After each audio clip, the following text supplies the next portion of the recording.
Good day, everyone. This is Sanjoli, and you're watching Perspectives with Sanjoli Banerjee. Today, I have a very special guest on season one of Youth Matters on another episode. And he comes from Kolkata and has studied in various places around the world, including in India, Hong Kong, Thailand, and in Australia, where he did his undergrad degree in commerce and business administration. He is also a good friend, and I've known him personally for some time. And what I see him as is a fitness freak, someone very much into self development and spirituality, and an excellent chef. So I'm introducing to you Akash Gupta from Canberra. Hi, Akash, and welcome to the show. Hello, Sanjoli. Hello, everyone. I'm so glad to be here. Thank you so much for inviting me. It's great to be on the other side, and I'm super keen to see what Perspectives has, and I'm looking forward to this conversation we're about to have. So thank you for having me. My pleasure. Absolutely, I'm very delighted, and I'd love to know how are you doing and what are you up to these days. Yeah, so I mean, it's winter in Canberra, in Australia right now. We being in the southern hemisphere, it's a bit different. So while everyone's enjoying temperatures of 36 degrees in India, we're over here around 9-10 degrees if you're lucky. Otherwise, it can go pretty cold. But enjoying the weather. I recently just finished my undergraduation from the Australian National University over here about 2 weeks ago. So I've just been preoccupied with taking some time off. Just finished a 4-year degree. So everyone's telling me to just calm down, take a step back before I start, of course, looking for full-time work. But it's just been a lot of relaxing, doing what I love, hanging out with friends, that sort of thing. But apart from that, I'm keeping fine. Thank you. That's wonderful to hear. And I know you're in a wonderful place, so that's great. Akash, without a further ado, I wanted to bring your initiative in. I know you've been running the Modern Z for some time and you do a lot of work with that. And it's very inspiring personally for me because it was you who inspired me to first design my own website and then also launch this chat show. So I look at you, how you juggle a lot of responsibilities, being it the academic responsibility or your extracurriculars that you're fond of and many other things. Even I know you're doing some jobs. So I wanted to know what's your ninja technique of balancing all of this and juggling work and still being balanced and content. Right. Great questions, Joy. Thank you, first of all, for those kind words. I'm super glad that I could help propel you with your purpose with Perspectives. So ninja technique. Okay, let's see. I would say for anyone out there who's trying to do something or pursue something, and I speak from experience, I would say that finding your purpose is quite important, and it's something that all of us need to explore and find. Friedrich Nietzsche has a quote where he says, "He who has a why can bear almost any how." And that's something that resonated with me when I heard it for the first time last year. I feel a lot of us are so preoccupied with what we're meant to do that we get lost and we start struggling with thinking about what we should do and what we should not. The reason I'm saying this is because I'm going to lead this directly into your question as to how I managed to juggle everything. There's this analogy that I use when I was thinking about what my purpose is in life, is that a very useful way to think about life in general is to think about life as an actual person, right? Say life is a person in our life, and we're just walking by one day and we come across life as a person, and life asks us, Akash or Sanjoli, what is your purpose? And we think that I thought that someone was supposed to tell me, I thought my parents were supposed to tell me that you were meant to be a doctor or a lawyer or a business person. I thought my friends are supposed to tell me. I thought I'm supposed to read it in a book, that I'm supposed to make money. Why is life asking me? And then life says that no one is supposed to tell you, you're supposed to find out for yourself, right? And so you take a step back and you think that if that's the case, then how do I find out? And the answer to that is you explore and you try different things and see what works for you and what doesn't. For example, you might be on Instagram and you come across a lot of influencers who are making fashion reels and you get inspired by them. And you feel that maybe my life purpose is also to do the same thing. You try it. doesn't work out for you. You don't feel happy doing it. You don't feel good at it. You don't get the right traction you're looking for. You see that that's not for you. So you try moving on to the next thing. And you keep trying different things until you find the one that really hits you and really resonates with you as a person. And you pursue that and you see how you're good at it. Once you find how you're good at it, then you can continue to keep on going. And that's when I'm going to talk about juggling everything. So for me, it goes back when I was slightly younger. I used to be quite a chubby kid. You mentioned that I'm a fitness freak. This kind of ties into how that plays in. I used to be quite chubby when I was growing up, and you might have seen in India, if a lot of the listeners here are from India, that you'll see that when you see a chubby kid, often at times the families or the people around them will say that this kid's healthy, or he's his family loves him. And gotta say, like, at that age, at a very young age, it's people can think of it as cute. You have a chubby kid, people love pulling his cheeks. It's quite adorable. But after a point when you grow up, that chubbiness, you find out that the rest of the world outside your family doesn't quite find it as adorable. And so I was subject to a lot of harassment and bullying when I was in my middle school years. It was quite painful mentally for me. And I think when I was 14 or 15, I was just looking in the mirror and I thought that, that a change is necessary. So that's when I started training. I started going to the gym. I started looking after myself in terms of my mental and physical well-being. I was eating better. And I saw, Sanjoli, that throughout the time that I trained and managed to lose a lot of the weight that I had, I was more confident within myself. My relationships had gotten better. And I was also doing much better in my studies. So I was able to focus more. I was able to study better and my grades started to improve. So basically, in 3 years of training and just improving myself physically, a lot of my life changed as a result because I was more confident in my own skin. And that kind of carried on to this day, where the reason I keep going to the gym is to make sure that I'm keeping my body in shape and I'm looking after my health. So, and that mentality of making sure that I'm not becoming complacent and being average like I used to be has managed to fuel what motivates me to try and juggle all these different things. For me, juggling different things is not about doing a lot of things and then talking to the people about it. It's also about finding what makes me happy and what doesn't. So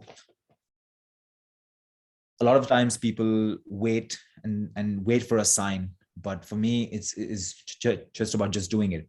When I was in high school, I think 1 month before my final examinations, I was very tired of studying. Like I was thinking about all the different things I could be doing instead of studying because I was already on track. So then I picked up guitar as a hobby. I just told my parents that I want to start learning guitar. And then I just started learning guitar 1 month before my exams because I didn't think about it like that. You have to wait for my exams to end and then I'll start picking up a hobby. I wanted to learn guitar and then I started learning guitar and then I've been playing it since. Wow. Similarly, over here, you mentioned that I have a podcast, The Modern Z. So the reason for the podcast came last year when I was on the phone with a friend of mine, and she suggested that, Akash, we're just entering lockdown because of COVID. You love food, you love traveling. Why don't you start a food blog for yourself? And then I thought that, starting a food blog is a good idea, but why limit it to just food when I can do something more? Absolutely. As you had said, Sanjoli, that I'm someone into self-development, and a big part for me about self-development is to be open to different perspectives and to meet new people and learn about their experiences. And that's something what I had been doing for the past few years. In my time at university, I used to meet someone and I was quite eager to know what they had been through and what their perspectives are on some of the things we have in life. So I used to listen to a lot of podcasts and audiobooks. And so I thought that people our age, that the Generation Z individuals, people born in or after 1997, have a different perspective on a lot of the issues we have in life. For example, a medical student can think very differently about the medical industry versus a doctor who's operating in the medical industry. Sure. With you and all the practical work you're doing over there in India, you might think very different to someone who's working, say, in a company who's striving for the same thing. So the idea was to bring out these stories and to learn more about people our age, because I think people our age are often judged and labeled by the older generations as to being narcissistic or hedonistic, or Right. people who just addicted to technology.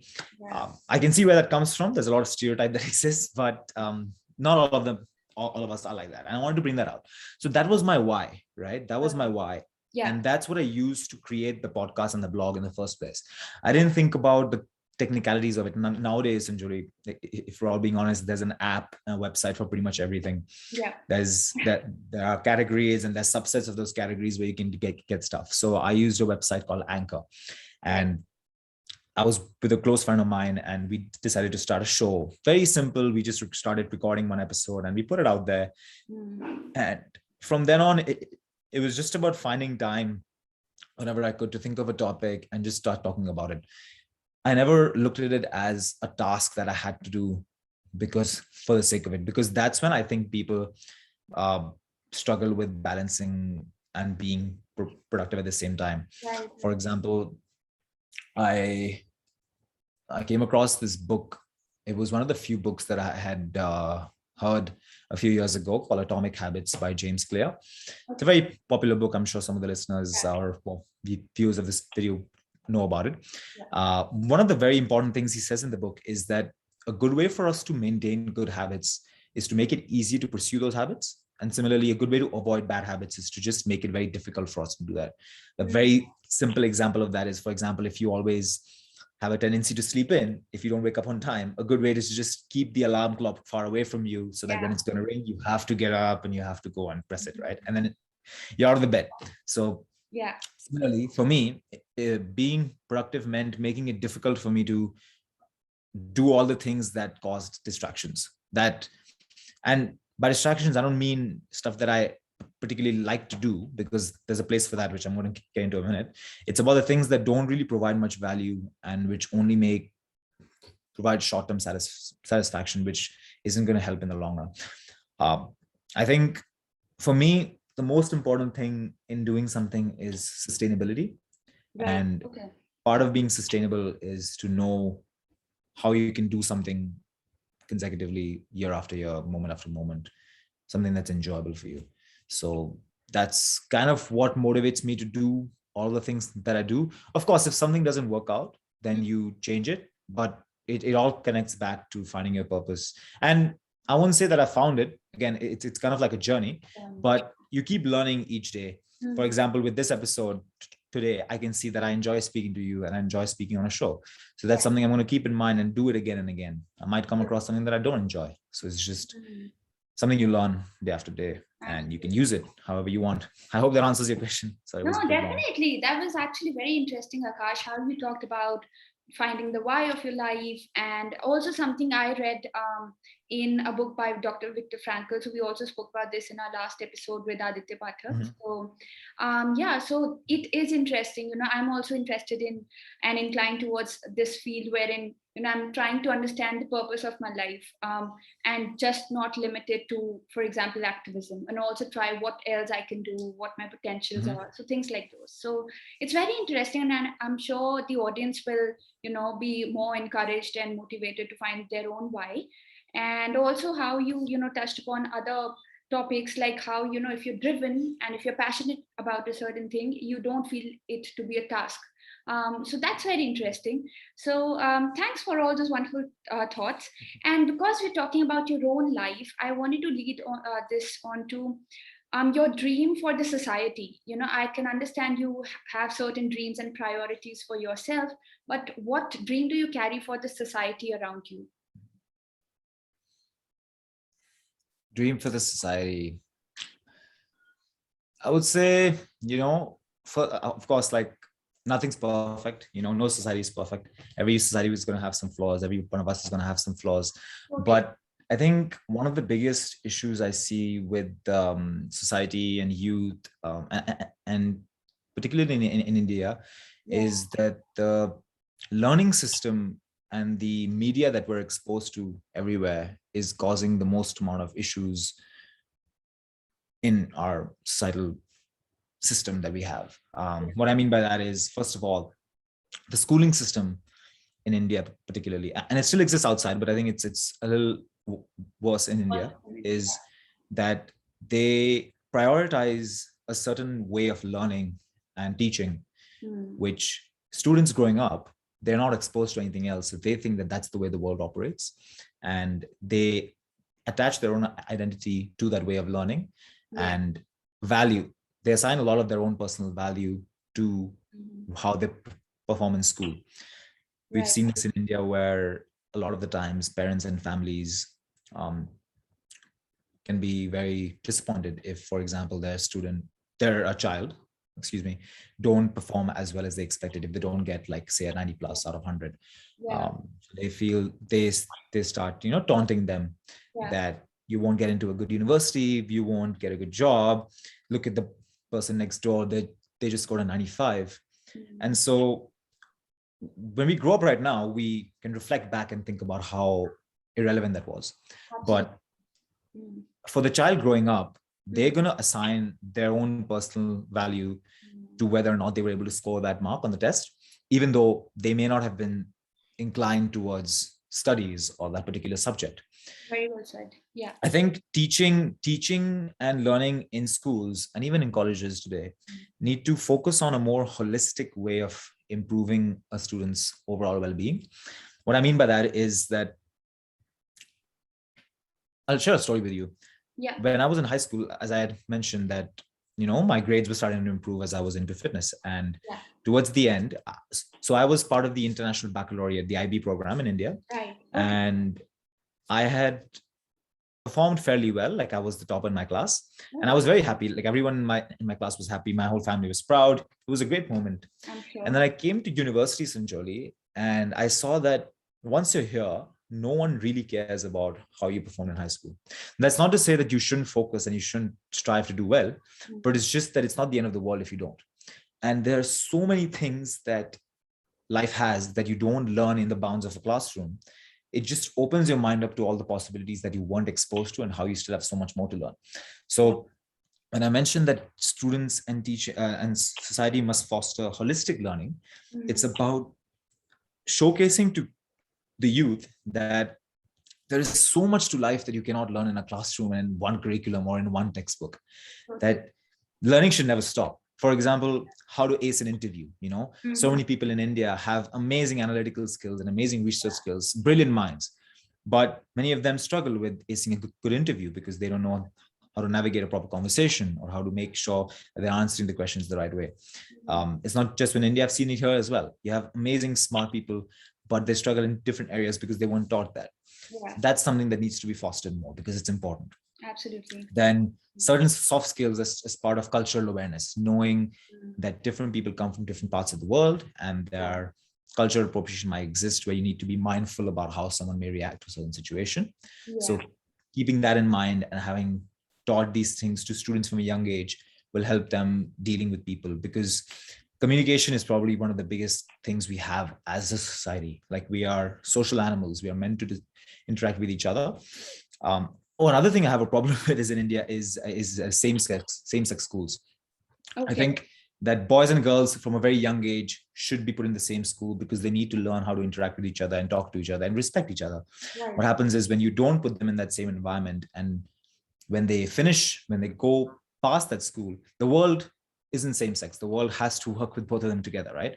So when these people graduate from that environment and they move into an environment where they have to interact with the other sex, then they can be lost about how to interact and how to navigate through that situation. And that can prove to be quite detrimental for their overall mental well-being. So that's one thing that I have a problem with. And I think people should start focusing more towards and encouraging in schools and learning. It's a big ask, but I think the more awareness we develop, if we can't change the schooling system, then if we can inspire one or two young minds to improve their learning and just focus on what's not taught in the classroom, then that will make a big difference. The other thing that I think I would like to change in society is the ability to look inwards, not just outwards. I'm sure you'll agree with me when I say that, social media and technology and all these expectations we have put so much focus on everything outside, the influencer online or the neighbor outdoors or this traveler or this food blogger or this YouTuber or everyone, that we're always looking at other people and we're always looking at the person who's on the other side of the smartphone, what they're doing with their life, who they're vlogging, where they are, Yeah. which as a result has hindered our ability to look inwards and ask ourselves what we are, who we identify as, what our purpose is. I think this is something that is not as easy to implement as, say, Yeah. the previous example I gave you. Mm. It's more to do with how accessible everything is and just how social media works. Mm. And it's something that if you were to enforce it on someone, then it's not going to be as beneficial because they need to experience it on their own. But I know from personal experience that looking inwards can really change the way you think about yourself and how you think about everyone around you, because you realize how insignificant we are in the grand scheme of things. Like at the Absolutely. moment, if you think about it, Sanjoli, we're two individuals speaking from two different countries, right? Mm. But we're two individuals in a planet of over 7 billion people, a planet that's tiny in this galaxy that's one galaxy out of millions of galaxies. Yeah. So in the grand scheme of things, we don't really mean a lot. And the Yeah. reason I'm saying that is that we put so much importance into how the other outer world sees us. If the weather goes bad, then we start getting frustrated about, it's not a good weather, or if something doesn't go our way, we get frustrated. Mm-hmm. But no one really cares about what your problems are, right? You might care, but in the long run, a few days later, if you were to reflect back and think about it, you're going to think about how irrelevant that was or how futile it was. So I think if we start to look inwards, it'll make it easy for us to comprehend and look towards and perceive all the problems and all the issues we have in life, Yeah. and use a different lens and approach it differently so that we're at better peace with ourselves. So looking inwards is something I would ideally want in a good functional society, and also changing the way we assign value to a certain individual. Like an individual is not determined to be valuable by how many marks they score or how good they are in a sport or how popular they are. It's more about how much value and how much good they can bring to the world. And if we start fostering that from a very young age, we'll come up with this group of people who are happy in their own skin, who have lesser mental health issues than we have now, and who are also able to have better relationships with other people. That's what I would say. Certainly, certainly. Actually, I loved those points, both the points, and I could very much resonate with both the points. I also believe in those things, and Mm-hmm. I've realized the importance of holistic development, especially after studying at the ANU and Mm-hmm. at Sheffield. In India, we live in a bubble, as you mentioned, and it's after exposure that you realize that what we learned, we need to unlearn a lot of things and relearn. And the importance of holistic education is what I realized at ANU, and I tried bringing that to my own mobile school, where I started Sushiksha. So there we do not focus on the traditional conventional curriculum. My idea was to hone the skills and the strengths. So through recreational activities, we work on the strengths of the kids, and we expose them to different people, to different activities, at a very young age, because of course, as you mentioned, they're impressionable, and what we tell them now is what they're going to see the world as. So this was very, very, very relevant, and I'm sure a lot of audience will agree with it.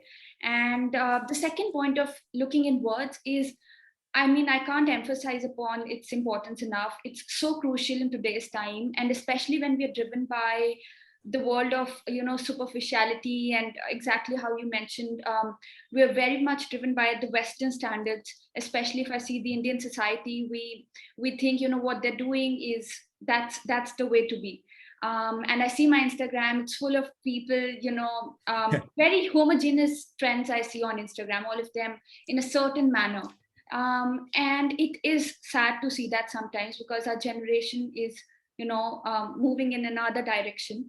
But I have actually tried, I'm attempting to look inwards, as you said, and I've tried meditation, and I am also trying to get into spirituality. So I've done Vipassana meditation. It's a 10-day camp. So I've done that in Mm-hmm. India, and also a 1-day camp in Canberra. And then I also went to Osho. So I did a few meditations there.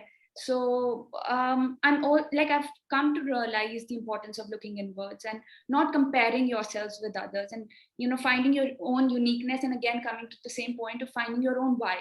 And that's where you distinguish yourself from others. That's Yeah, definitely. yeah.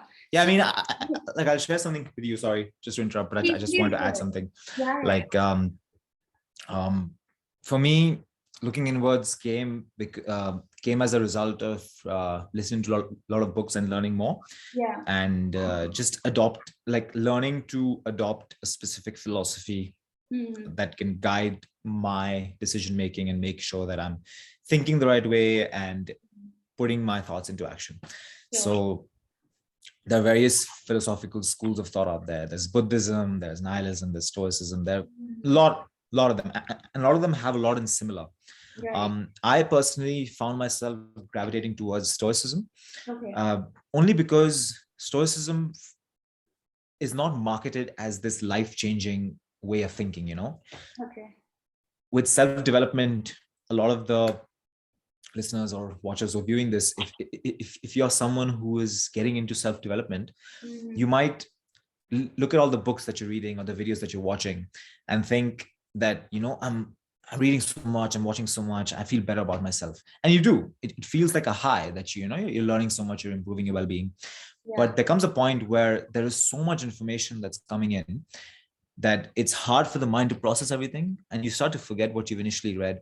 And I actually wrote an article on this called toxic positivity. It's a very common concept. It's nothing new, but I just shared my experiences with it Yeah. about how this self-development has become kind of like an industry where people are trying to sell the idea, or 10 things you should do to improve your life, or 5 ways to make more money than the other person, or 3 ways to have a better relationship.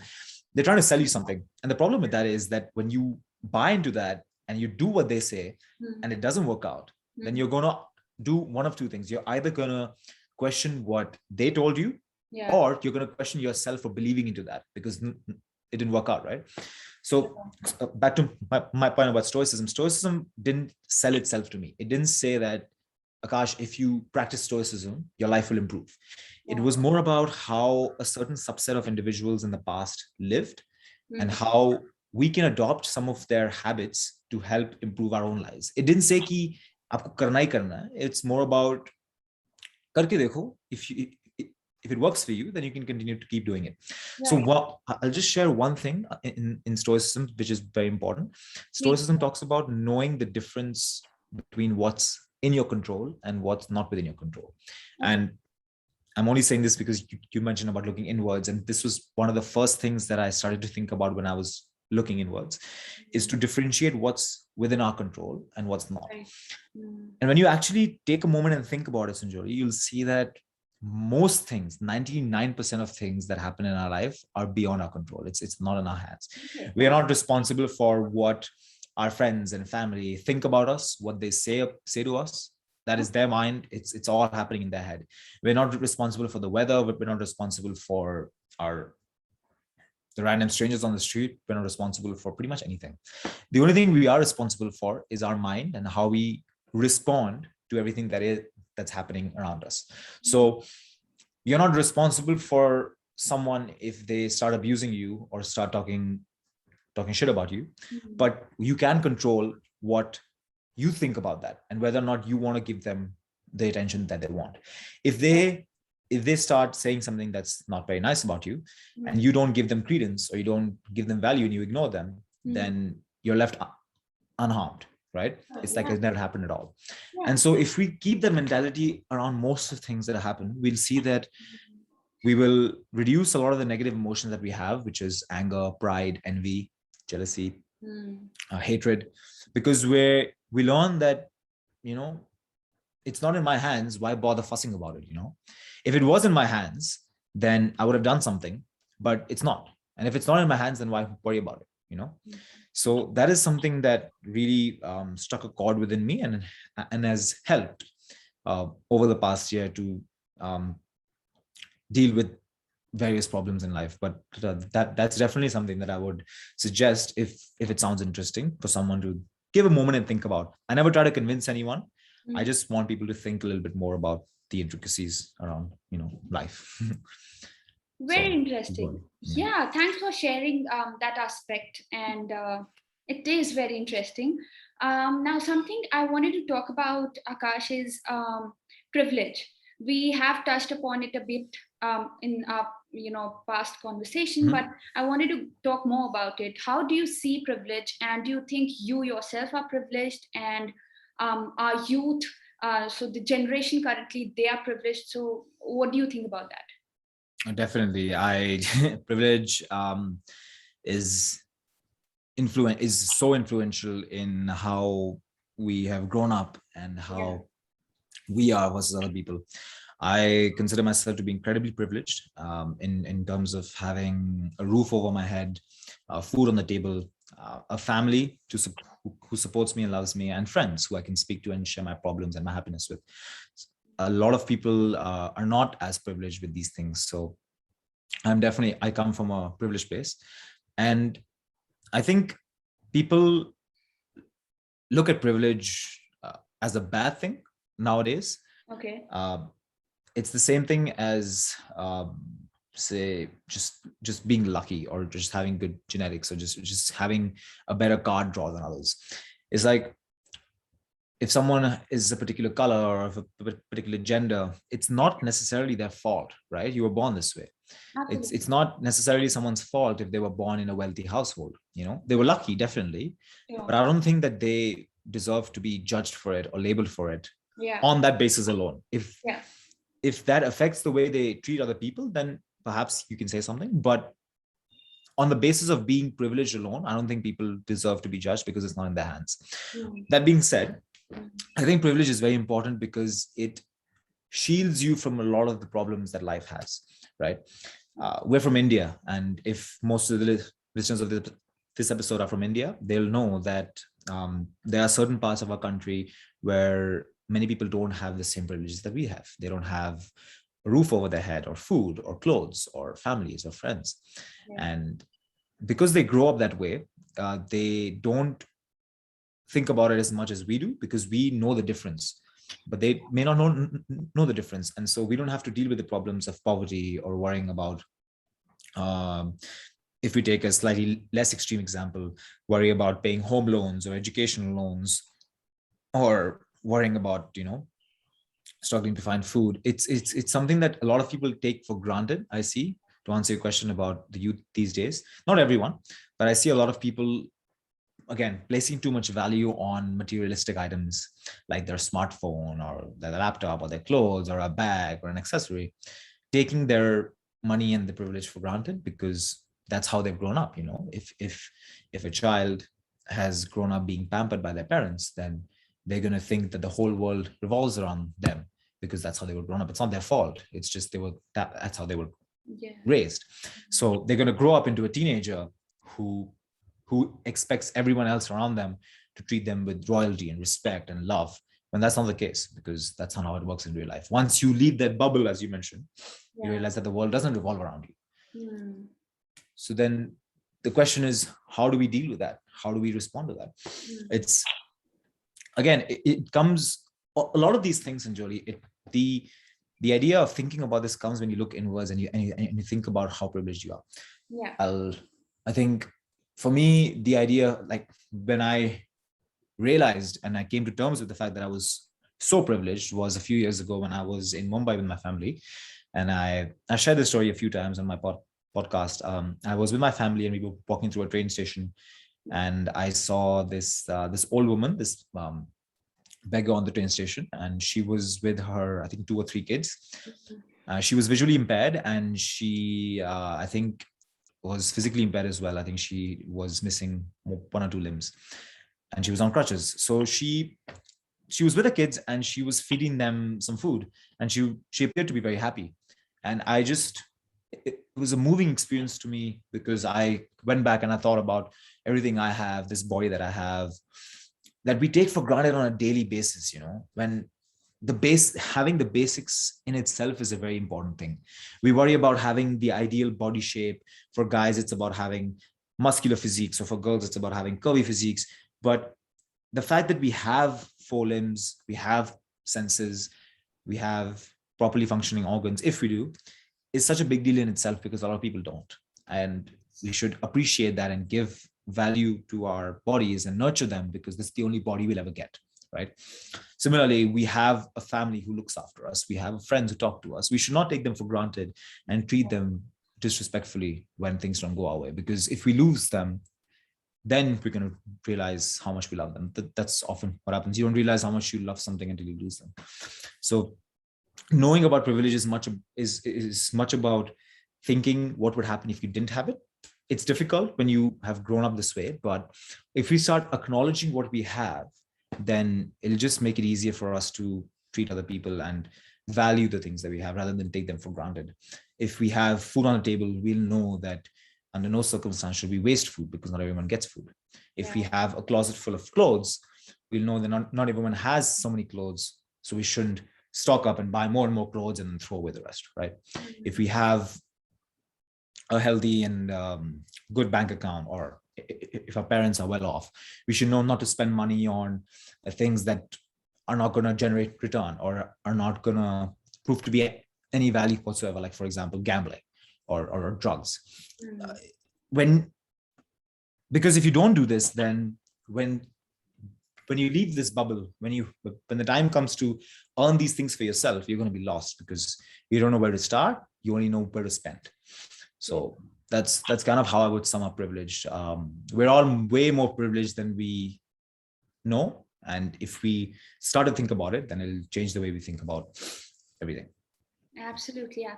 Thanks for pointing that out. Actually, I have been thinking about privilege of late, and I really believe that the current generation, they're exactly as you pointed out. We've been conditioned in a certain manner that we don't know how to recognize privilege, or what really privilege is.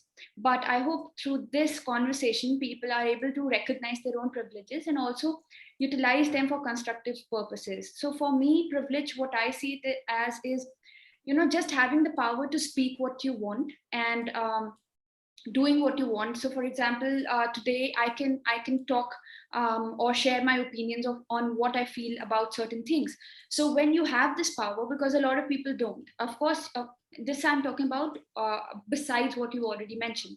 So I think if you use your power or the power of your speech or actions in the welfare of the society, or for others, that is when that's where your why can come in. You can look inwards as well, and you can also think, and you tend not to get lost, as you mentioned, in the larger scheme of life. So Definitely. so this Well is said. yeah, thank you. So this is something that I want others also to ponder over. And in fact, I've been reading news these past days, and there's a lot happening, but I don't see a lot of people speaking about it. We are so engrossed in our own lives, and as you mentioned, we think ourselves to be the most powerful or the most important beings, and so we forget to talk about things that are more important than us, and that is that is affecting more people than us. And I think that's what I want to convey today is, please think beyond yourselves, and please don't take it as a moral science lecture. The younger generation might think, because we have experienced these things and we are saying it from Yeah. experience. But the younger generation who's just started, who will be going to college, for them these things might sound like a lecture or a Of preach. course. So We've all been there. yes, No, I mean, yeah, I would say that to all those listening, if you think that this is just two older people trying to lecture you, it's not the case. We've been where you are. We understand. exactly. A lot of life, as I mentioned, is about exploring, and Yeah, not everything in life is going to be a walk in the park. You're going to have good experiences and you're going to have bad experiences, right? You can't avoid it. So embrace the good experiences and embrace the bad experiences. It's all about how you respond to them and react to them. yeah, This conversation isn't meant to convince you and change you as a person. It's to just get you to think a little bit about the reading between the lines, or just knowing what happens behind the scenes, that life is a lot more than what you see on TikTok or Instagram or Snapchat. It's not all about that, and you matter more than that person who you're watching on Instagram. it doesn't matter if you have the same number of followers and the same amount of recognition. There are people out there who are contributing to the world, but they don't get the right recognition. That doesn't mean that they're not relevant. It's just two very different metrics of success. So don't assign your value to that. And I think just do what you like, and enjoy it. Don't worry too much about what other people think. It's easier said than done, because at that age, peer pressure is a big deal. But see what works, see what you like, and just go from there. Don't worry too much about doing something wrong. You will do something wrong. That's how you learn from it, right? That's kind of how I would put it, in a less preachy but helpful kind of way, because Sure. that's essentially like all I want for people to just think a little bit about what happens, because you'll be surprised how much you can change your perspective on things by just giving it a thought. I totally second that. Yes. Mhm. Now, Akash, in fact, I wanted to, talk about a few other things, but Mhm. time is a constraint, so I'll keep it short. Mhm. But I wanted to talk, I've observed this around me that people think that COVID has brought in a lot of restrictions in their daily Mhm. routines. And this, I know this topic needs a lot more time and we could go deeper into it, but I Mhm. apologize. I wanted you to talk about how in COVID times we can still be productive and manage our routines, especially those who are in India under strict lockdowns in a lot of places Mhm. and with a lot of restrictions around them. So if you could also share your own routine if you want to, and also how we can be productive, especially the younger people in today's time, if they Right. graduated from school or if they don't have a lot of, they can't socialize a lot, they can't go out and still, because I've seen Mhm. a lot of people feeling lost and a little upset over this. I wanted to bring Mhm. this in. Yeah, please. Yeah, for sure, for sure. First thing I would say is, again, since we just spoke about privilege, I acknowledge that I have not had to deal with a lot of the things that people in India are dealing with. Yeah. Canberra and Australia has managed to keep a lot of the negative consequences of COVID at bay. We Right. haven't had a full-fledged lockdown in Canberra yet. There hasn't been a situation where I've had to stay at home. Everything's still open, so I've been quite fortunate to have not experienced it. Yeah. But for all those people in India who are going through this, it's a difficult time. I'm not like, there's no point in sugarcoating it and saying that it's not. It is a difficult time. Like, I keep hearing from my friends that, it seems as if life has stopped, Yeah. as if nothing's happening, school, no college, no socializing, no nothing. And it's completely understandable if someone's getting frustrated. Like, I know I would probably just go mad. Like, I am someone who can't stay in my house for a long time. So if I had to stay there forcefully with everything closed, I would probably Yeah. go mad. So for people who are managing to do this, I commend you. It's not easy. Um, Being productive, I would say, comes down to, again, making it easy to learn new skills and doing what interests you.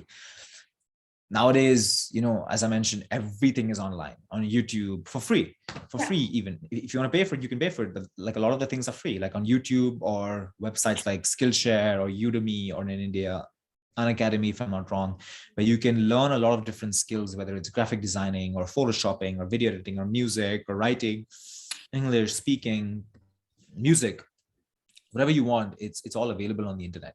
Mm. And while on one side I would say, use this time spent with yourself away from everyone else and look inwards, that kept aside, Yeah. use this time to do something that you would normally not do if your life is just going as it is. If you normally would not be able to make time to learn something new, do it now. And it doesn't have to be a full-fledged course in a day. Start off with, say, 15-20 minutes in a day. If you want to learn a new language, try a website and learn for like 15-20 minutes a day, something casual. If you have more time, do more than that, but make it such that you don't have to think about it. It's like, it's 3 p.m. in the middle of the day, I'll take a break from watching a movie, and I'll learn a language, or I'll pick up an instrument. I'll do something new that I might enjoy, because there's only so much Netflix you can watch, right? There's only so much you can read. Like, after a point, we get bored of things. We want to do something new. So again, see what works and try learning something new. Preferably, if you can learn something related to your career option, like then it's a double bonus, because that'll strengthen your resume and your personal profile in a way that won't do for others.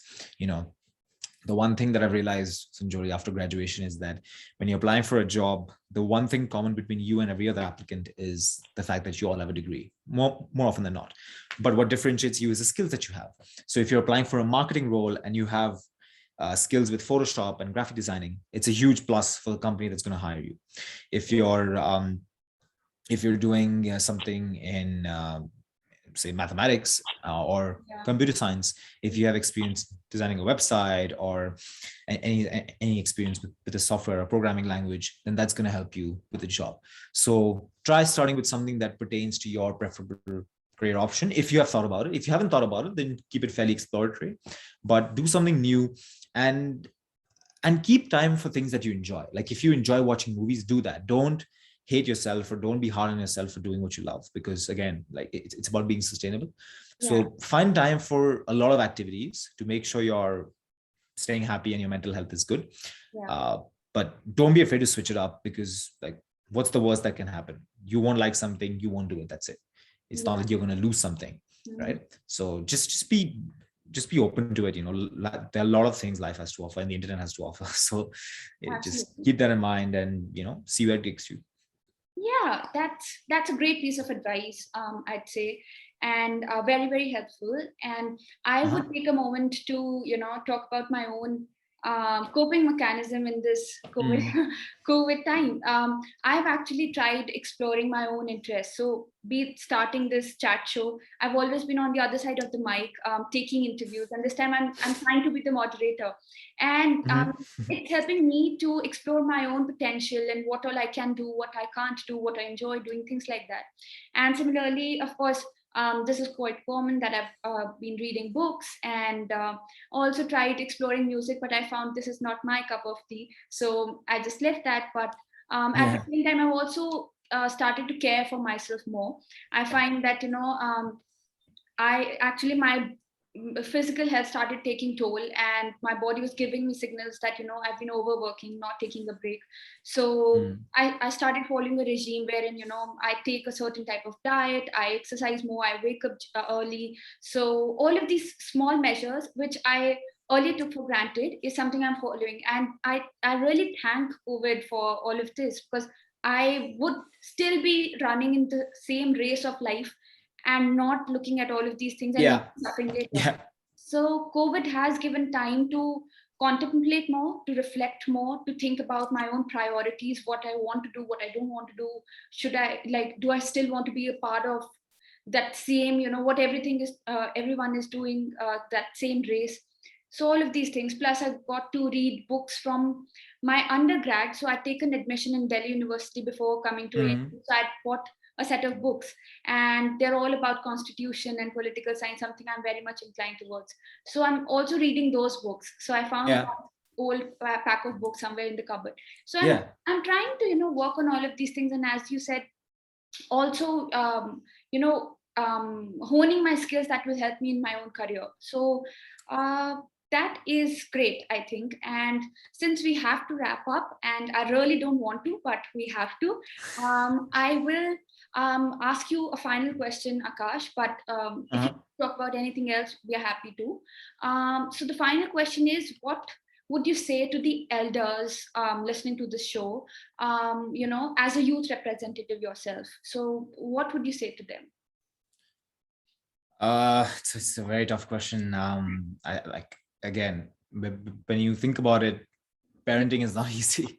I'm really grateful to my own family for raising me the way that they did. Parenting is not easy. It's hard. We can be difficult at times. Teenagers can be difficult. So for all the elders, thank you for bearing with us and for dealing with all our mood swings and all our problems. The only thing I would say is that that's very sweet. The only thing I would say to elders is to be a little more open towards what we want to do and what we like. Like life 20 years ago may have been about becoming an engineer or a doctor. I know I'm stereotyping, but like life that time might have been only about a few professions where you could Yeah. get successful. But today you can be successful being a YouTuber, a musician, an artist, a writer, a sports person, anything. Difficulty is there. Every field is difficult in its own way because there's competition, and competition drives innovation. That's how the world keeps on moving, and that's how it should keep on moving. But I think people are like our parents and our elders should be a little more open with what we want to do, and have faith in us and support us with what our decisions might be. They should pressure us into finding out what that is. Like, we should not be left after graduation or after a few years not knowing what we want to do. It's normal initially, like if you need some time, but if you find that years have passed in school and in college and you don't know whether you want to do business or sports or arts, then you need to start thinking about it and start taking action. But I think like if our parents provide us a little more support with what we want to do and what we like, then people will just be much happier and they won't feel afraid. They'll find that they can share more with their families. Yeah. And this also applies to relationships. Like if for example your child is not attracted to someone of the opposite sex, then be open to that. Like, understand that not everyone is the same, and it's difficult because of what society will think, especially in India. But know that for you, it's your child's happiness and mental and physical well-being that's important. So like if they just be a little more open, because everything else is fine. It's just being a little supportive. And another reason for that is, and this might incentivize parents to do this, is that Okay. like if I was to speak directly to parents now, I will say, like, think about it this way. If you were to force your child into doing something that you want them to do, or to end up with someone that you want them to end up to, in the long run, it's not going to end up. It's not going to be that way for the long term. You might tell them to study engineering and become an engineer, but they're not going to enjoy it. They won't be good at it. They loathe you, they loathe themselves, and eventually they will change anyway. Why not just not force them in the first place and prevent all that problem for you and for them, right? You might force them to marry someone, or like not marry someone, but in the long run, they're not going to be happy with that person. They'll end up in a divorce and all the court cases, and it's a whole mess. So incentivizing for you is to avoid yourself with all that trouble, but also make sure that your child is, feels at peace and is accepted for what their decision is. Because we can make decisions. We can take your advice, but don't force anything on us, and just be a little more open with what we have. That's probably the only thing I would say. Yeah. That surely helps. And also, a part of it was also pointed out by Aditya in the previous episode. He also talked about, how the parents need to understand their kids more and they need to support them more. So totally makes sense. And I'm sure parents are becoming more aware today, and elders in general, be it teachers or parents or other caretakers. So they're becoming more aware, they're trying their best, and they're trying to understand us. So I think it's a bilateral thing, when we as kids or children, we need to cooperate and be with them, and then Definitely. they need to understand us. So that makes a healthy bond. So I hope that that also inspires those who are listening to us. So I'm totally inspired, but I hope the audience is too. I hope so too. With that, Akash, did you want to add anything else, or you wanted to talk about it? Anything? Just I just wanted to commend you, Sanjoli, for just starting this this channel and this idea of perspectives. I applaud you for, again, getting out of your comfort zone and exploring how it feels like to be on the side of the mic. And like, I know from experience, there's so much you will be able to learn and enjoy by speaking to people, and it'll open your mind up to so many different possibilities about what you like to speak about. And I sincerely hope that all of your listeners or everyone who's watching your content can pick, if not two things, at least one thing, because that's ultimately what my goal is with the Modern Z. And I think that's the goal of this conversation as well, right? Like, if you can influence one mind, then that's our job done. It's nothing else. So I commend you for this, and keep at it. You're doing a great job. Thank you very much for those kind words. And this is not at all scripted, so Akash is genuinely saying that, so thank you. Yeah, absolutely, indeed, I'm really enjoying having guests like yourself.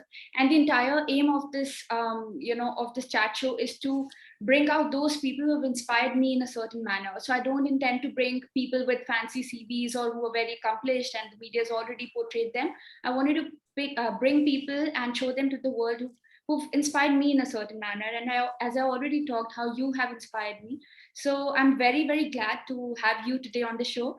And thanks for taking out time and being with us. I know it's quite late there in Canberra this time. So I hope the audience really enjoyed today's content. We spoke about a range of issues from looking inwards to acknowledging your privilege to understanding the why of your life and a wonderful message to be productive in the COVID times, and also a short, friendly message to the elders of today. So thank you for listening and thank you for bearing with us all this while.